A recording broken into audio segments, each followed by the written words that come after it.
Maşallah. Heh.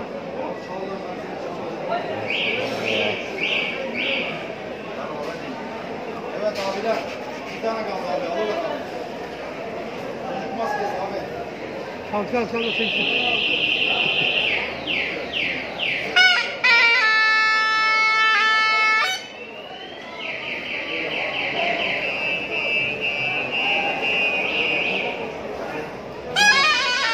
Sen bedava konser olur ne istiyorsun?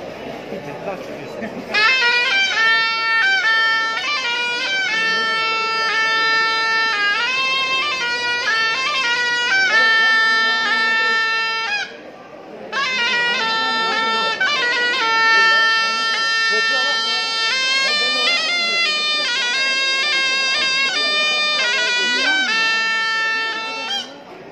Ya şu büyüğüne çarpmasana.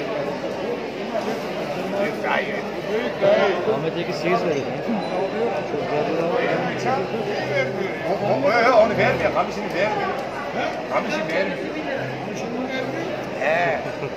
Getir de yalnız şeyi getir. Büyüğü nereye koydun? Bunu getir de bunu da ha.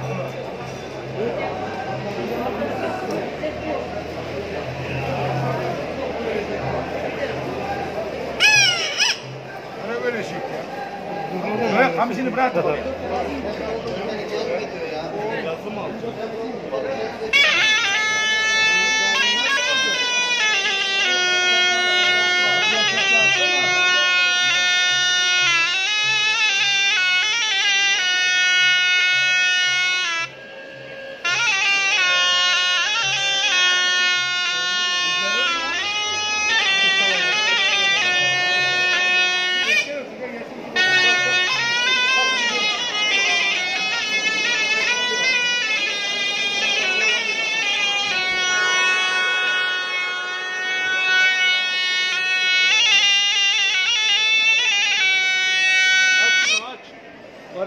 İyi bir şey çalacaksan çal. Tıt tıt tıt ne ola?